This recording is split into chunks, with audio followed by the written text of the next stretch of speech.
the way. And something tell me I'm bound to perfection. I wrote the dice and I read him twice. Just something tell me I'm bound to perfection. A thousand years after 7 years, away we go from now. Can you tell? I'd like to see the end of dynasty.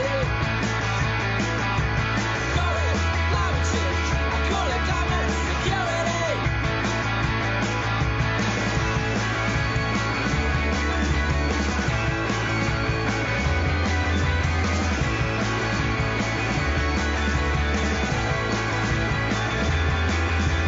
Got my town to follow your trail. Headed to Greenland if I have to. I like your lips when I hear you smile. I hold you in my arms 'cause I love you.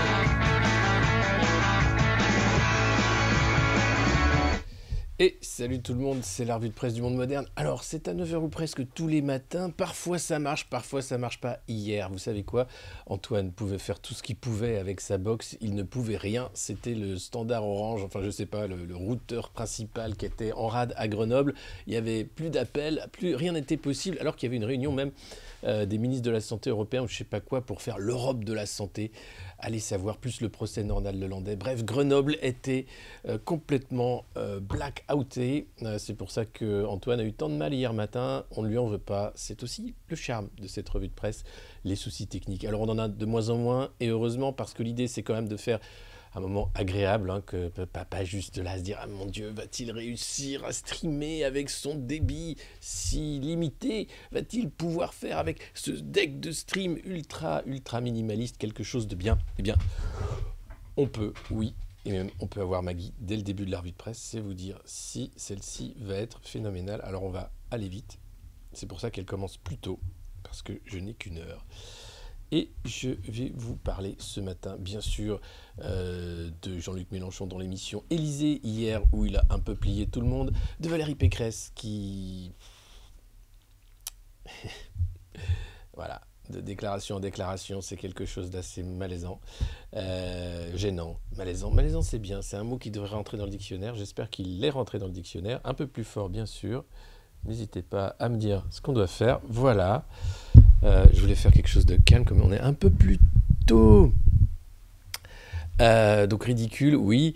On va parler bien sûr du convoi de la liberté. Alors vous ne le verrez pas sur BFM puisque ils nous ont empêchés de filmer. Donc nous allons sécuriser notre position et nous, malgré avoir demandé aux gens si on voulait qu'on parle d'eux, ben on n'a pas rien pu faire.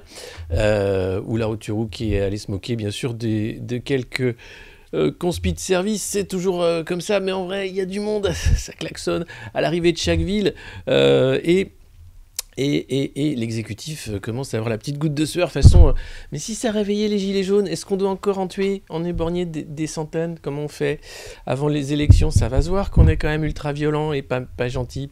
Donc je sais pas, ça va être particulier. On va parler bien sûr du prix de l'essence, hein. Plus de 2 €, c'est quand même un record absolu. Comme c'est la revue de presse du monde moderne, n'hésitez pas à partager bien sûr ce lien sur tous vos réseaux sociaux dès maintenant, sur Twitter, Facebook, Twitch évidemment, à vous abonner sur toutes nos plateformes, YouTube et les autres, à klaxonner autant que vous pouvez en disant j'écoute la revue de presse dans ma voiture et je t'emmerde, ou bien à sortir à moitié nu pour hurler, c'est l'heure de la revue de presse. Voilà, c'est important, c'est très important. Partagez, et on peut commencer. Alors on commence avec le canard à nanar, comme d'habitude, vous savez, c'est devenu une institution. C'est Bernard Arnault, bien sûr, le Parisien aujourd'hui en France, qui fait sa couverture sur le record battu, le prix de l'essence sur autoroute. On est à 2 €, ça y est. Bon, en vrai, on n'est pas tout à fait à 2 €, ils sont sympas, on est à 99. Ils sont sympas. Voilà. Donc bon, à un moment, tu sais que bon là-dedans il y a des taxes, il y a les profits de Total Energy qui s'envolent, hein. Alors on dit mais est-ce que ce serait pas des gros salopards quand même qui profitent de l'explosion du prix pour faire des profits de ouf? Pas du tout. C'est la géopolitique, monsieur. Nous on fait que suivre, hein. Et puis les profits c'est pas pour nous, c'est pour investir, c'est pour le bien des familles, c'est pour le bien la paix des ménages, hein, comme on disait. Donc voilà. Donc le prix de l'essence à la pompe sur autoroute est quasiment de 2 euros. Alors, bon, je pense qu'on peut le rajouter, ce 0,0001 centime pour passer les deux, hein. Ce sera symbolique, mais peut-être que ça va péter comme ça. On ne sait pas. Les dividendes records, évidemment, de Total, enfin, tout est à l'envi. 14 milliards de profits. On va parler aussi des profits des banques françaises qui ne se sont jamais aussi bien portées. Qu'est-ce que c'est bien le Covid. Voilà, c'est bien le Covid quand t'as de la thune, hein. Parce que sinon, quand t'es par exemple, vous savez, des situations... Je crois pas qu'il y ait eu de reportage, ou alors je les ai ratés, lors des confinements et puis les fermetures des restaurants. Vous avez dans les restaurants beaucoup d'anonymes qui sont dans les cuisines, à la plonge, etc. Souvent pakistanais ou autres, et souvent au black. Et quand vous étiez un travailleur pakistanais qui n'est plus payé au black, puisque le restaurant est fermé, qui se retrouve confiné d'office dans une chambre de marchand de sommeil où vous êtes 8 dans une chambre de 10 mètres carrés, que vous ne pouvez plus envoyer d'argent au pays, que vous ne pouvez plus avoir de vie sociale, ni même vous nourrir, donc c'est banque alimentaire forcément, ça on n'en a pas trop parlé, c'est ça le capitalisme, voilà. Et alors, par contre, vous aviez les auteurs à succès qui redécouvraient leur maison de campagne, hein, pendant les confinements. Ils disaient « Ah, c'est formidable, qu'est-ce que ce virus nous a fait du bien ?» Donc voilà, il y a quand même 2 poids 2 mesures, hein, c'est un peu comme le reste du monde. Tant qu'on ne veut pas voir, hein, finalement l'esclavage moderne, qu'est le capitalisme, on ne le verra pas. Et puis, les 2 euros l'essence, c'est quand même assez cher pour les convois de la liberté, du coup. Mais les mecs, ils sont quand même là, ils viennent. Donc voilà.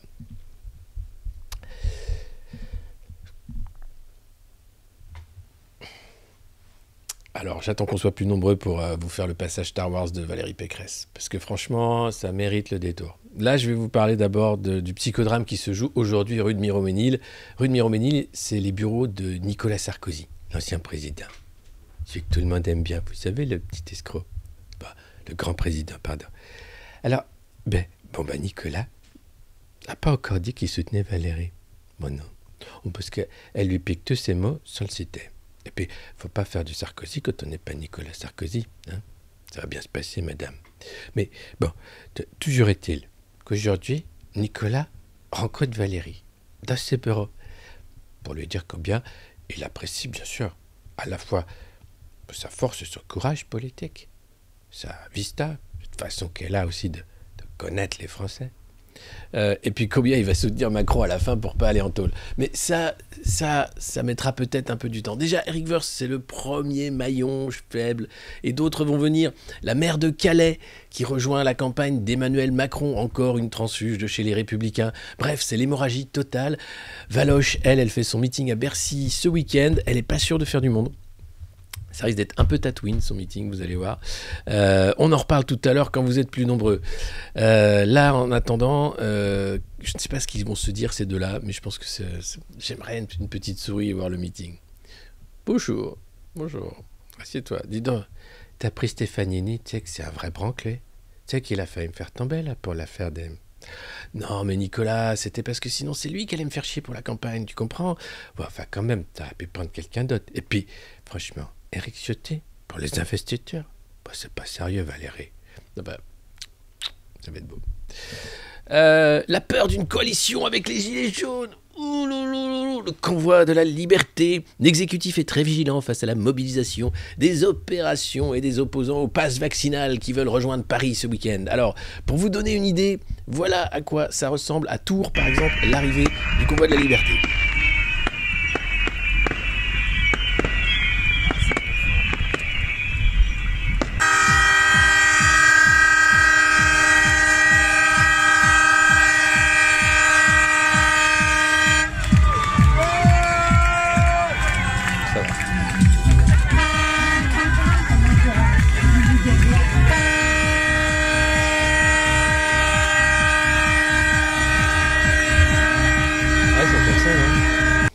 Alors le problème, c'est que le convoi de la liberté, bien sûr, vient du sud, du nord, un peu de partout, converge à Paris, et le préfet allemand a dit on va bloquer Paris. Donc il y a des blindés qui sont prévus au péage. Si les mecs viennent pas avec Optimus Prime et Bumblebee, c'est pas sûr que ça passe. Tu vois, quand j'ai vu les reportages, alors bien sûr des reportages à charge où t'as BFM qui dit on n'a pas le droit de les interviewer, ou la rupture ou quoi, ou même ma cravate, Michel et Odile qui prennent leur camping-car pour aller à Paris, le risque avec l'allemand, c'est que le camping-car soit transformé en transformer, justement, que les mecs le déniablent, tu vois, et qu'après ils repartent comme ça sur 2 roues, alors qu'ils avaient un beau camping-car qu'ils ont payé cher pour leur retraite, quoi. Donc attention, ça risque d'être n'importe quoi ce week-end à Paris.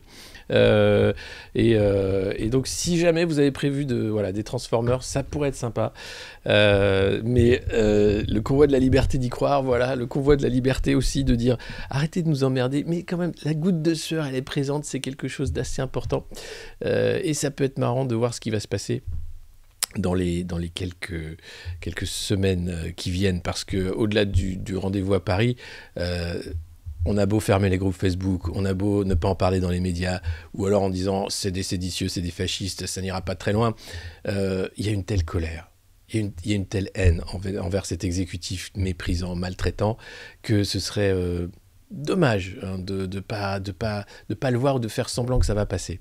Alors dans les sondages, bien sûr, Macron est à 25%, il vient de relancer 6 petites centrales, là, en disant allez, ça va coûter 50 milliards à l'État, à EDF, à vous, à vous qui aimez le nucléaire, à vous qui aimez le stream du monde moderne, à vous qui aimez vous chauffer à l'électricité, qui aimez rouler en voiture électrique, et bien à vous allez financer le nucléaire, et peut-être que plus tard les profits iront aux amis qui privatiseront EDF quand le temps sera venu. Pour le moment, on a besoin de l'argent des gueux, donc il faut que EDF reste une entreprise publique, payée par nos impôts.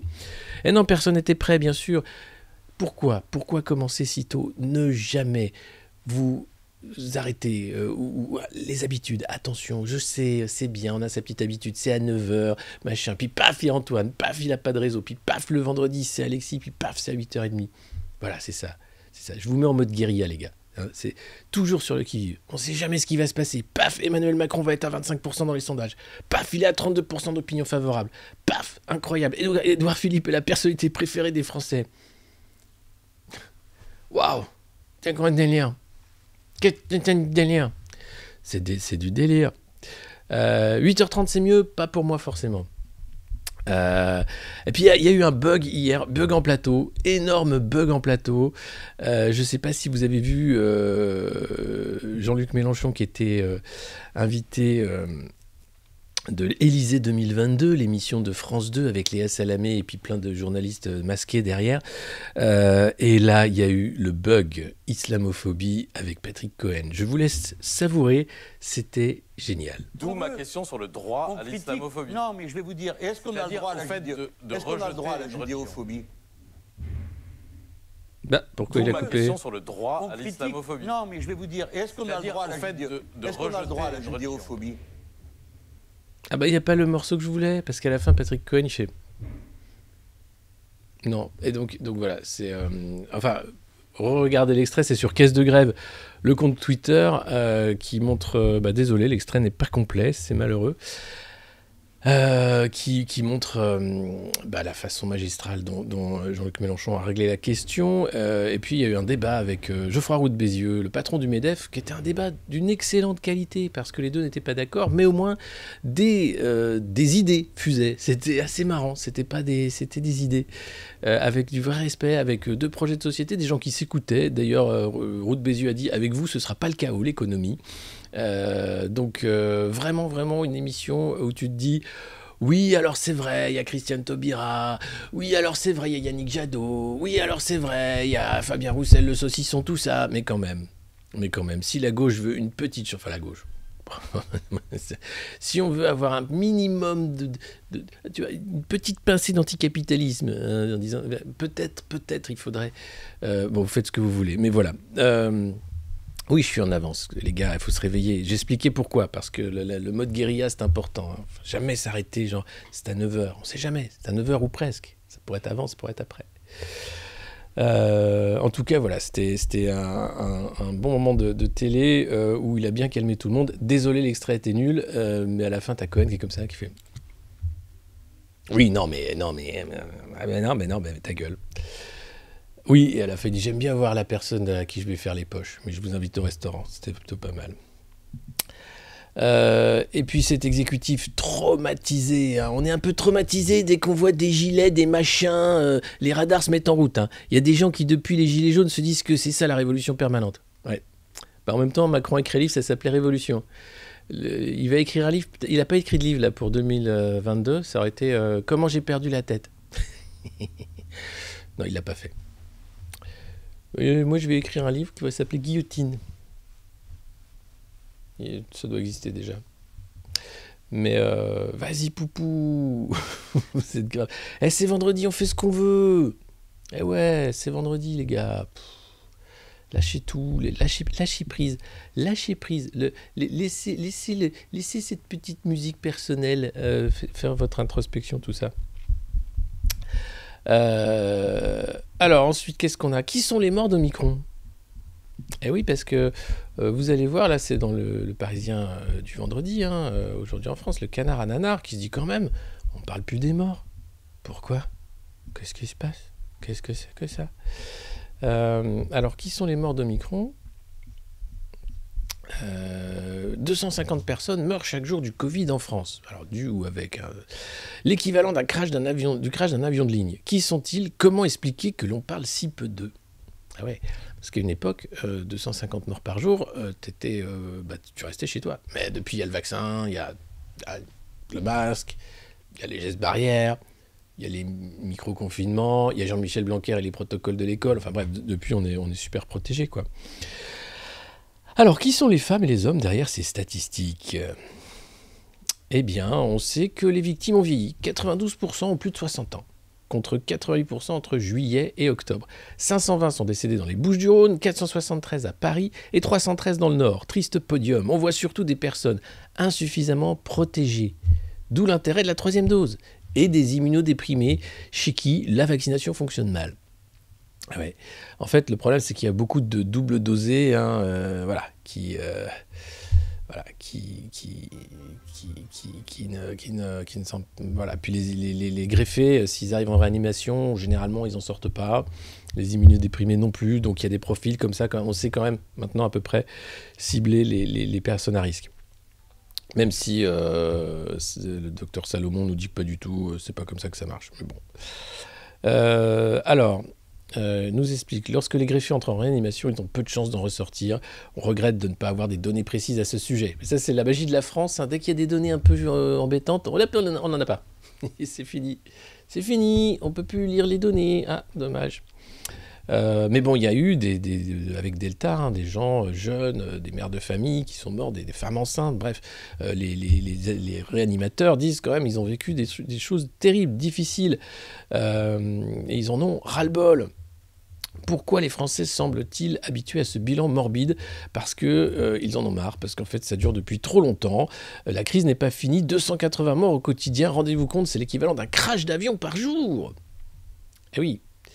Alors c'est Marie-Frédérique Baquet, hein, qui est professeure de psychologie à l'université de Strasbourg et qui est responsable de la recherche Covideuil. Je ne savais pas que ça existait, ça. Covideuil, je ne savais pas. Bon, donc tout le monde veut sortir de cette crise, hein. La une du Times aussi, ça y est. En gros, on a dit stop, on attend le prochain, on va faire un petit virus mieux. Pour le moment, on arrête le Covid, on a fait le tour. On fait la guerre en Ukraine, après on verra pour le Covid de 2023.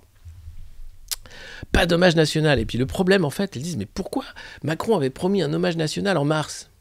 Peut-être une fois qu'il sera déclaré candidat, va-t-il dire, nous allons lever les passes vaccinales. Mais la crise reste présente et dans nos cœurs, tous les disparus sont présents. Et il va lever la stèle et ça va être le grand moment, tu vois, du 28% dans les sondages, quoi. Donc voilà, donc une stèle, quelque chose. L'exécutif n'a pas mis en place d'actes symboliques ni de cérémonies particulières pour que le pays communie ensemble. Donc là, c'est le canard à nanar qui prépare hein, cette communion qui va arriver comme ça, genre « Ah, ça y est, on est presque sorti. Mais n'oublions pas le tribut payé au Covid. » J'en peux plus en fait de cette communication politique foireuse là qui fait feu de tout bois pour essayer de récupérer des points dans les sondages. C'est insupportable. Donc bon, on verra. C'est qui va piano va sano, ouais. Je le redis parce que c'est important. Mais là voilà, sur les morts, bon. Et puis il y a toujours le protocole si vous allez, si vous perdez un parent à l'EHPAD, de mise en bière dans la chambre. Alors même qu'on ne sait pas vraiment si le corps est contaminant, mais il faut tout fermer dans la chambre de l'EHPAD. T'as pas le droit vraiment de les voir, etc. Je sais que vous êtes en retard. Alors, c'est le moment de venir, c'est le moment de partager le lien de cette revue de presse. Il est bientôt 9h. D'habitude, ça commence. Hein. Vous prendre un petit café, tout ça. Là, j'ai commencé un peu plus tôt. Je suis désolé. C'est vraiment un truc... c'est dégueulasse. Allez, Libé, vous allez voir. Oh là là, là, venez. On va parler de la start-up d'Ismaël Émélien. Vous savez, c'était le cerveau mormon d'Emmanuel Macron qui avait fait sa campagne et tout, qui a été exfiltré pendant l'affaire Benalla parce qu'il faisait la cellule riposte et qu'il avait volé une vidéo des flics pour dire c'est pas lui. Et puis après, il a fait le tour des plateaux. Il avait écrit un bouquin sur le progressisme avec son petit copain. Il y avait Ismaël Émélien et l'autre là. Et quand les journalistes ont vu que c'était ça les cerveaux de la Macronie, ils ont pris peur. Ils les ont plus invités. Et là, le mec revient avec une start-up. Vous allez voir, c'est génial. Échec et maths en couve de Libé. Et oui, la réforme Blanquer est une énorme drouille. Ouais, forcément. Plein d'enfants ont raté la case mathématiques. Le niveau baisse, c'est catastrophique. Mais Jean-Michel Blanquer s'en félicite puisqu'il remet les maths dans le tronc commun. Jean-Michel, si tu nous écoutes, c'est pas grave. Tu vas vivre un moment merveilleux de vie avec ta nouvelle femme, Anna. Tu vas quitter le gouvernement, tu ne reviendras plus jamais en politique. On va t'oublier, peut-être auras-tu une start-up dans le monde de l'éducation ou bien un poste ronflant, honorifique dans les instances internationales. Peut-être même écriras-tu un livre sur ce passage délicat au ministère de l'École ouverte.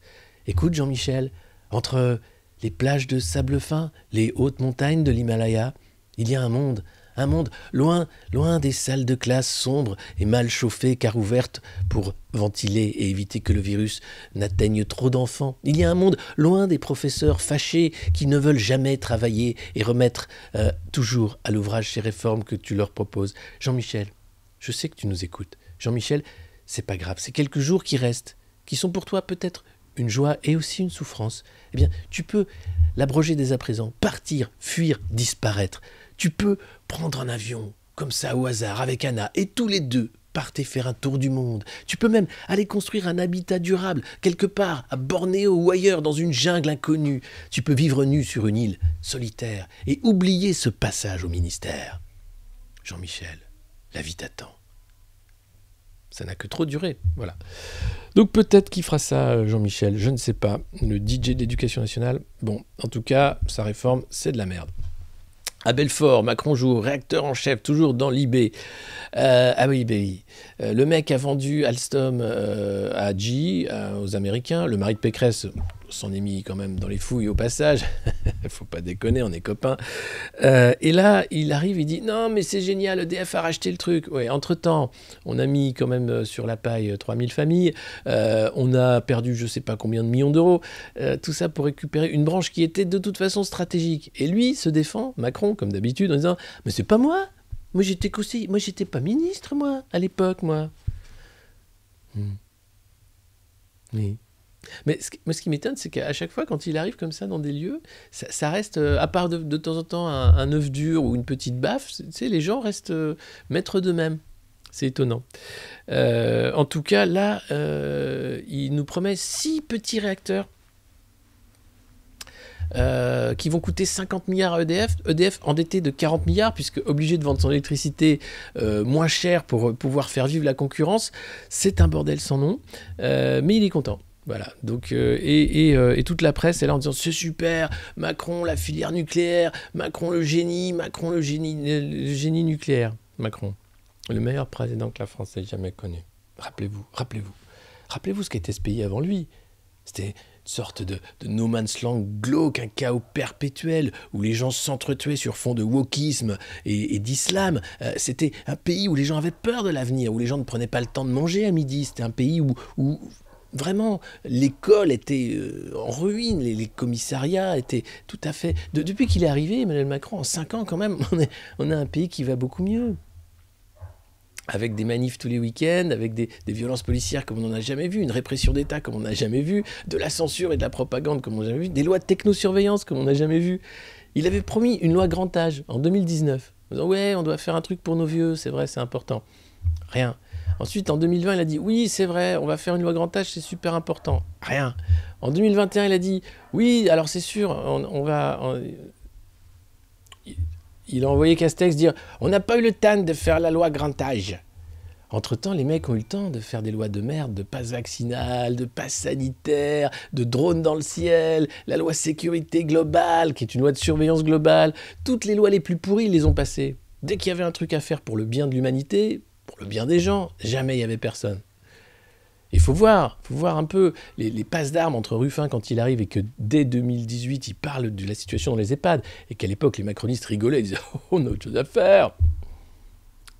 Ah là là, mon Dieu. Vous savez, oui, j'ai quand même clairement un penchant, mais là, c'est insupportable ce qui s'est passé pendant ces 5 ans. Insupportable de violence. Et là, c'est comme si le mec « Ouais, on lui redonne 5 ans, pas de problème. » Mais oui, bien sûr. Alors là, les gars, c'est le moment de clipper, c'est le moment de venir en masse. Attention, c'est du grand art. Lui, vous le connaissez peut-être pas, il s'agit d'Ismaël Emelien. C'est l'ex-conseiller du président, il était le cerveau droit ou le cerveau gauche, on les appelait les Mormons. Hein. Il est arrivé, il a fait la campagne de Macron, il est arrivé à l'Élysée, conseiller spécial, c'est lui qui était le chantre du progressisme, formidable, un petit gars tout bien. Bon, et ben ce mec... qui a été exfiltré après l'affaire Benalla, puisqu'il avait chopé, il s'occupait de la cellule riposte et il avait chopé une vidéo des flics, il n'avait pas le droit. Enfin, l'affaire Benalla, c'est le moment où tu vois que la Macronie est vraiment pourrie de chez pourri, quoi. C'est même plus pourri, c'est du polystyrène pourri, quoi. Et là, lui, il a été exfiltré pour pas que ça retombe sur Macron, puisqu'ils étaient en direct, hein, c'était en one-to-one dans le bureau. Qu'est-ce qu'on fait? Il faut pas que ça sorte, bordel. Démerde-toi, Ismaël, mais il faut que... Voilà, ce genre de truc. Et là... eh bien, on le revoit, hop, il rebondit, alors voilà, c'est les macronistes, il vient de lever 20 millions d'euros pour lancer son entreprise de médecine préventive, avec des gens qui investissent dedans, des gens super, comme par exemple des milliardaires, le cercle macroniste proche du pouvoir. Vous dire, un des mecs qui investit dedans, c'est quand même le fondateur d'Orpea. Ouais. Ouais. Comment il s'appelle Merde. Enfin bref, vous savez, le fondateur d'Orpea, quoi, le mec qui s'est barré en Belgique et qui a refusé, qui a lâché sa nationalité française pour pas payer d'impôts.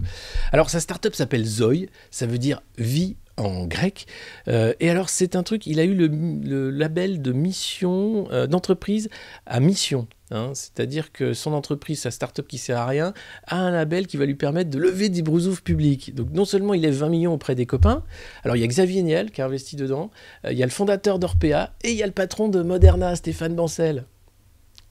Et il y a le mec qui a été le financier de la campagne de Macron, qui est allé voir tous les gros richoux, qui a dit « Bon allez, vous pouvez bien aider le petit jeune, là, il glande, il est au chômage depuis 2 ans, il faudrait qu'on fasse semblant qu'il a un poste de PDG, machin. » Dans la santé, bien sûr. Et alors, vous savez à quoi sert la start-up Zoï? Asseyez-vous, c'est un truc, ça fait mal aux oreilles. On ne sait pas, hein, c'est une start-up, donc ils vont avoir on ne sait pas trop. Mais leur but, c'est d'améliorer de façon significative la qualité de vie immédiate et sur le long terme du plus grand nombre au moyen de services et solutions à caractère holistique. C'est pas de la pipe, ça? Mais dis donc, Ismaël, ce serait pas de la pipe, ça? Qu'est-ce que tu nous vends? Alors, en gros, c'est une start-up sur allonger la durée de la vie. Hein. C'est les trucs tu vois, tout le transhumanisme. Donc, c'est soit du Botox, mais du Botox bio, soit des conneries pour dire vous allez vivre plus longtemps. Alors, un des mecs, un des responsables scientifiques est un médecin qui est un escroc du bien vieillir. professeur parisien du grand âge, tire à vue notamment sur le docteur Dahl. Voilà, c'est le docteur Dahl qui, lui, s'est fait des brousoufs en or avec sa clinique du bien vieillir. En gros, il fait des Brazilian butt lift et il fout du botox pour que les vieilles aient des bouches de mirou, tu vois. Et donc là, le mec dit « Non, attention !» lui explique quand on me dit anti-âge, j'entends fric. Ce sont en réalité des médecins qui font de la cosmétique, du botox derrière un discours pseudo-scientifique et qui se regroupent dans des sociétés de patamédecine au nom ronflant. Ça me paraît bien, ça me paraît assez juste, hein.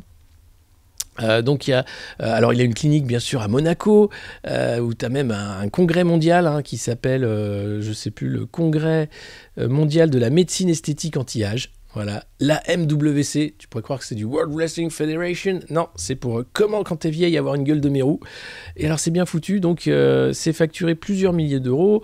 Le gériatre Christophe de Jaguer s'est taillé la part du lion avec son institut de la longévité depuis une vingtaine d'années. Aux côtés de l'hôpital américain, Émélien et Dupuis disent s'inspirer pour leur check-up à 360 degrés. Et c'est génial. Donc t'imagines, non mais là c'est formidable. Donc le mec qui a fait la campagne de Macron est financé par le mec qui a financé la campagne de Macron, par Xavier Niel, par le patron d'Orpea, par le patron de Moderna. Et tout ça, clean, hein, pour une start-up qui sert à rien. Mais c'est pas grave, 20 millions il a levé lui. En réalité, il est quasi impossible de faire des prédictions individuelles sur le grand âge à partir d'épidémiologie de masse. On peut décrire des tendances, etc. Mais en gros, ça sert à rien. Si ça marche, on est face à une vision de la santé extrêmement élitiste et mercantile. Mais on peut aussi se demander si on n'est pas devant le Theranos français. Alors Theranos, c'est le plus gros scandale de la Silicon Valley. C'était une gamine très maligne qui vendait des machines à jus magiques qui faisait rien en fait. Elle a levé des milliards, des milliards, pour au final vendre des centrifugeuses foireuses. En tout cas, il y a un communicant influent, on ne sait pas qui dit « Franchement, c'est pas bien. C'est peut-être pas illégal, mais ça peut faire du mal au chef de l'État. C'est de l'inconscience que de lancer ça à 3 mois de l'élection. » Oui, parce qu'il y a un peu de conflit d'intérêts, évidemment, c'est la Macronie. S'il n'y en avait pas, ça n'aurait pas de goût, hein. Ce serait comme un Coco Vincent 20, quoi. Et donc, voilà, au niveau des confidentiels, on voit le retour aux sources, puisque Émélien, non seulement lance cette start-up à 20 millions pour se payer ses vacances, mais en plus, il est toujours conseiller non officiel du président. Il est le fantôme de l'Élysée. Alors, personne n'a répondu aux questions de Libé. C'est l'omerta absolue, il ne faut surtout pas en parler, puisque c'est une esbrouffe de plus. Qui fait quand même un peu peur au pouvoir en disant « Et si ça se voyait trop que c'était quand même une grosse enculerie de plus de la Macronie ?» Donc voilà, Zoï, 20 millions, Ismaël Émélien, Xavier Niel, Orpea, Stéphane Mancel, patron de Moderna, le grand âge. Vous me mélangez tout ça, vous me rajoutez un petit peu de merde parce que sinon ça n'aurait pas de goût. Ah bah oui, c'est la Macronie. Génial. C'est le bouquet final. Les mecs, alors là, ils essayent d'aller jusqu'au bout du bout, quoi. Et jamais ils s'arrêtent. Non, le truc, c'est... si tu les arrêtes pas, ils s'arrêtent pas. Hein. Attention, faut pas croire qu'ils vont s'arrêter à un moment en disant « Ça y est, on a fait assez de mal à tout le monde. » Faut pas croire que Marlène Schiappa, une fois qu'elle sera plus ministre, elle va arrêter de dire « Ah oui, mais moi, je trouve que franchement, Emmanuel Macron, c'est l'astre, franchement, qu'il nous fallait pour qu'on se réchauffe nos cœurs. » Non, elle va faire ça jusqu'à la mort. Et elle est jeune. Et non, la question c'est de dire comme à Jean-Michel, de leur expliquer qu'ils ont plus intérêt à faire un tour du monde, à se recycler à New York dans une banque d'affaires quelconque ou un fonds d'investissement ou une start-up de la santé, mais à disparaître de la sphère publique. Voilà. Ouais, puis alors je sais pas, elle peut finir avec dis donc Ismaël, tu voudrais pas me faire une injection botoxique des lèvres?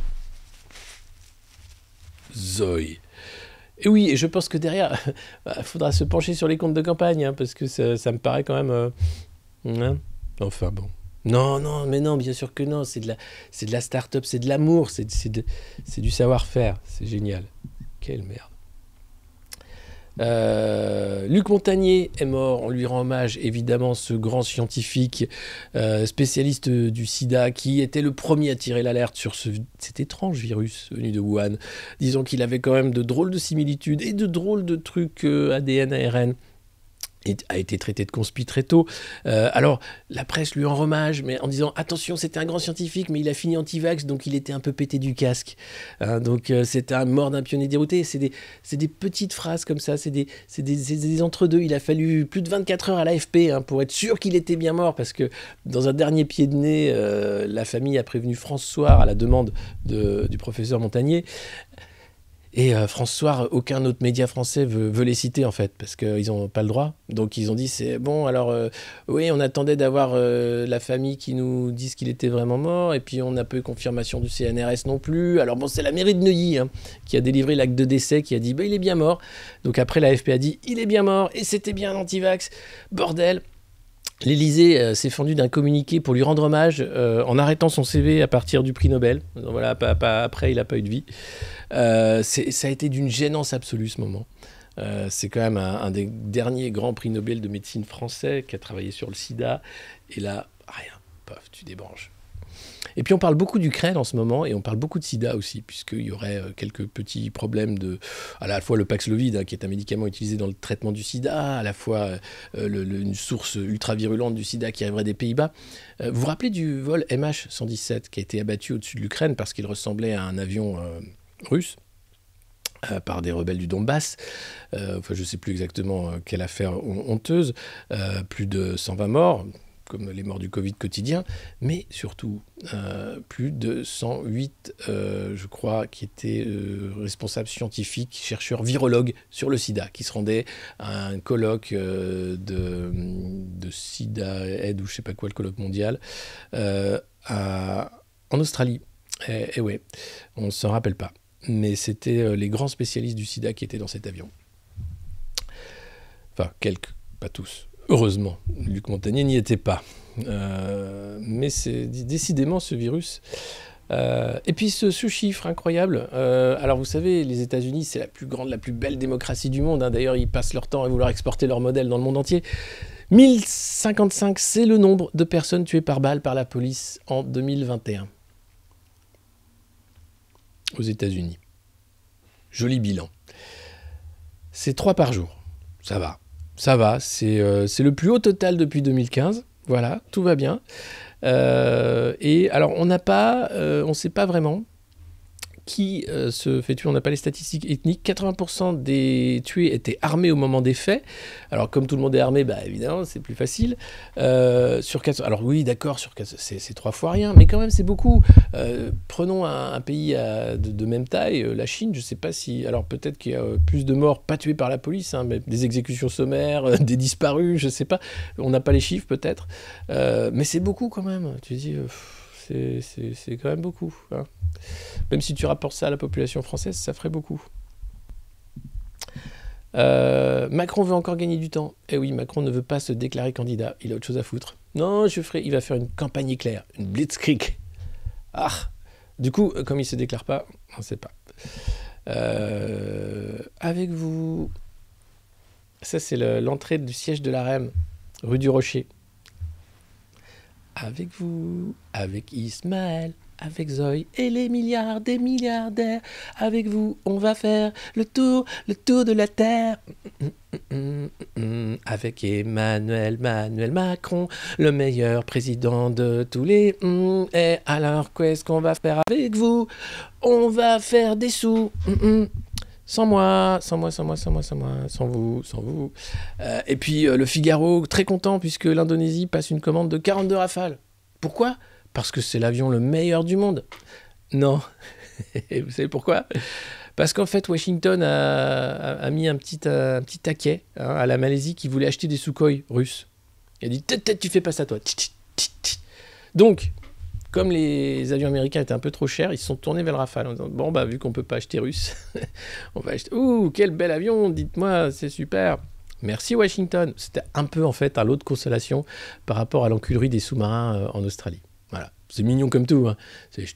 Écoute, je te fauche tes sous-marins, mais regarde, je t'ai poussé tes 42 petits avions là pour les Malaisiens. On est quitte, ça marche.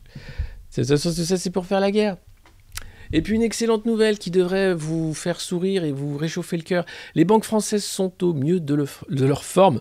Les 5 plus grands réseaux ont amélioré leur rentabilité longtemps insuffisante. Regardez les chiffres, c'est que du bonheur. Ça, c'est un petit pincement au cœur. Qu'est-ce que ce pays va bien depuis qu'Emmanuel Macron est président quand même. Regardez, on peut pas dire que c'est un bilan de merde. 9,5 milliards d'euros pour la première banque, 9,1, 5,6, toutes les banques s'en mettent plein les fouilles. Au total, c'est 31,5 milliards d'euros de résultats cumulés pour les 5 plus grosses banques en 2021. Ça, c'est grâce à Emmanuel Macron, le meilleur président que la France ait connu. Et si toi t'es pas content, c'est que t'es un trou du cul. Voilà. Total Energy aussi, beau succès français. Là, on peut être fier d'avoir une start-up, non, que dis-je, une pépite, que dis-je, un emblème, que dis-je, un fleuron industriel. Bon, alors il ne doit pas grand-chose à l'investissement. C'est surtout que les prix de l'énergie ont explosé, donc ils s'en foutent plein les fouilles. Donc les gens disent c'est un peu dégueulasse. Alors du coup, Total fait un petit chèque de 5 € à la pompe. Fantastique, ils sont fantastiques. Et puis Atos, vous savez, Atos, vous connaissez Atos, Thierry Breton, Atos, Édouard Philippe, Atos. Atos, c'est quand même la boîte qui s'occupe de sécuriser toutes les télécommunications des renseignements français, qui fait beaucoup de data dans le secteur de la défense et du renseignement. C'est une boîte géostratégique. Du coup, l'État est inquiet parce que cette boîte pilotée par Thierry Breton pendant des années est dans le rouge, a fait n'importe quoi, c'est compliqué. Donc, ils sont pas loin de mettre la clé sous la porte et de se vendre aux Américains. Et là, l'État français a dit non. On ne peut pas vendre aux Américains, c'est quand même une filiale. Non, ils ne veulent pas vendre aux Américains, c'est Thales qui veut racheter. Thales qui est aussi une boîte française dans le renseignement, etc. Donc, c'est les grandes manœuvres pour voir comment sauver Atos, qui est à la fois la boîte où tu pantoufles quand tu es un peu nul et que tu ne sais pas quoi faire, et la boîte ultra stratégique de cryptage, des communications, de défense, de renseignement, comme on aime. Donc voilà, donc ça va être assez chouette ce qui va se passer. Et puis, ça m'a bien fait rire, c'est dans les Échos. Dimanche de 10 à 11h, vous avez le grand rendez-vous en direct sur Europe 1 et CNews entre Éric Woerth et Stéphane Ravier. Sauf que la photo, ouais, en haut, c'est bien le mec qui a fait un scandale avec l'hippodrome de Compiègne et qui a été mis en examen et bon, dans l'affaire financement libyen et tout ça. Mais en bas, c'est pas Stéphane Ravier, c'est Thierry Mariani. C'est n'importe quoi, ça. Tout ça parce que c'est le Sud et que c'est des mecs du RN. Mais enfin... Alors bravo, bien joué l'infographiste stagiaire des Échos. Ça c'est du bon boulot mec, du bon boulot. Et puis pour finir en beauté, puisque je vous l'ai dit, cette revue de presse est la plus courte que... non, on a fait plus court, je crois, mais bon, ça fonctionne. En tout cas, je ne pouvais pas vous quitter sans ce petit passage Star Wars de Valérie Pécresse. Hier, elle a été élue personnalité politique de l'année. Va savoir pourquoi, je ne sais pas, par un obscur truc qui est lu des politiques, tu vois. Elle a fait un discours encore plus gênant que le discours des fromages. C'est un discours Star Wars, alors c'est... Il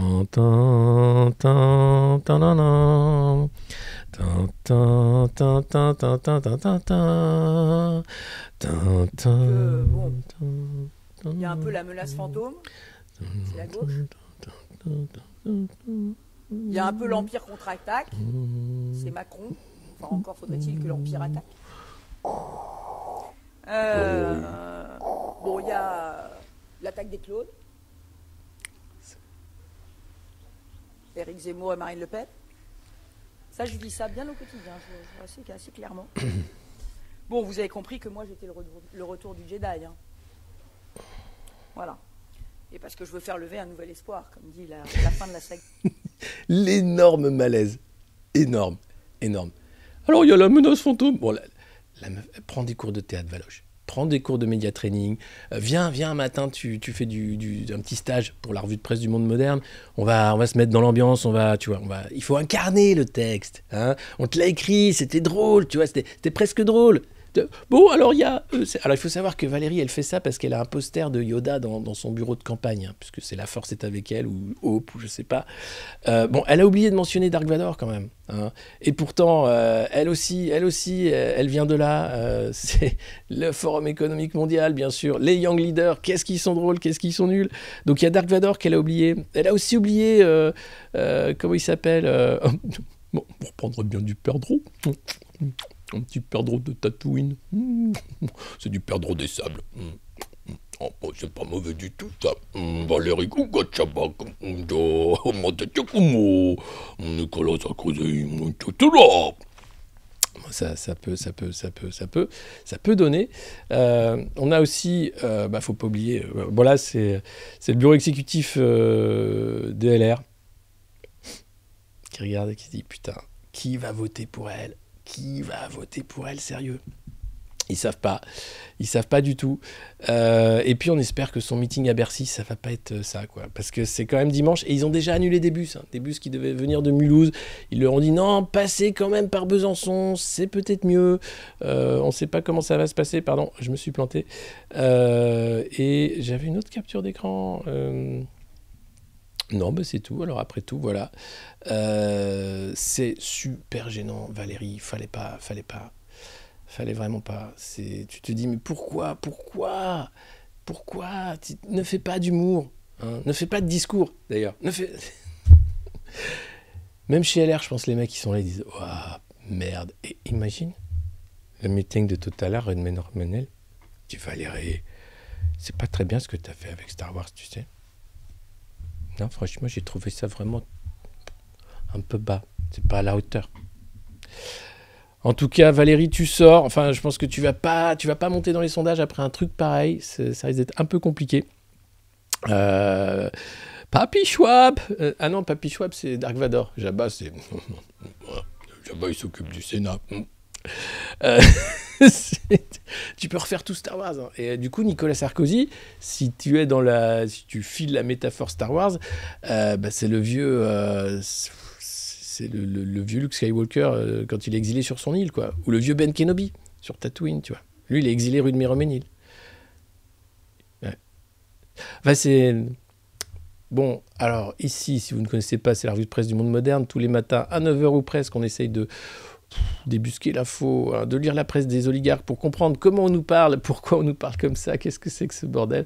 On a des invités aussi la semaine prochaine. Tiens, comme les banques s'en sont foutus plein les fouilles comme jamais, vendredi prochain, on aura Banque Info Recours qui sera là pour nous expliquer pourquoi les banques sont-elles si méchantes et d'ailleurs vous font payer un SMIC parfois quand vous ne pouvez plus payer et que vous êtes à découvert. C'est super bien foutu. Vous allez voir, la loi leur permet, alors pourquoi se priver ? Et puis, on aura, comme d'habitude, la revue de presse. Abonnez-vous, partagez un max sur les réseaux sociaux, sur YouTube. Ces vidéos, elles sont pour vous. Ça permet de gagner un temps fou tous les matins en 1 heure. Un peu plus, vous avez à la fois de quoi vous divertir, de quoi vous informer et de quoi comprendre qu'il ne faut pas prendre tout ça trop au sérieux. Et imaginez vous aussi partant sur cette île déserte et croisant comme ça, nu sous son pagne, Jean-Michel Blanquer. Voilà, on ne sait pas ce qui peut se passer. Cette campagne va être phénoménale. Je pense qu'on n'est qu'au début d'un truc particulier. En tout cas, je vous souhaite une très bonne journée. Je crois que ça bug en plus, donc c'est le moment de vous quitter. Je vous dis à lundi. Passez un bon week-end. Merci d'être toujours plus nombreux à rejoindre les rangs du Monde Moderne et de cette fantastique revue de presse. Bon week-end. Ciao. Et prenez pas ça trop au sérieux, vraiment. Oui, il n'y a aucune raison en réalité.